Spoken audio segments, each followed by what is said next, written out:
বাংলা ইন্ডাস্ট্রিতে এমন একটি সিনেমা আছে যেগুলো শুধু বিনোদন দেয় না, বরং বাংলা ইন্ডাস্ট্রির সামগ্রিক মান কতটা উন্নত হতে পারে সেটাও প্রমাণ করে।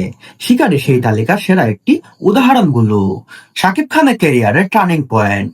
এই মুভিতে শাকিব খানের পুরোপুরি নতুন রূপে দেখা যায়। Style, dialogue, dedication, skill, present সবকিছুতেই একদম অন্য লেভেল। তার চরিত্রের রহস্যময় এবং কুল লুক সিনেমাটিকে আন্তর্জাতিক মানের ফিল দেয়। শ্রাবন্তীর অভিনয় ছিল স্বাভাবিক, হৃদয় ছোঁয়া। বাংলাদেশে ভারত যৌথ প্রযোজনায় এই সিনেমাটি শ্রাবন্তীর সঙ্গে অভিনয় ছিল নিখুঁত। তিনি পুরো গল্পের একটা আবেগ যোগ করে দিয়েছেন, যা দর্শকের চরিত্রকে কানেক্ট করতে সাহায্য করেছে।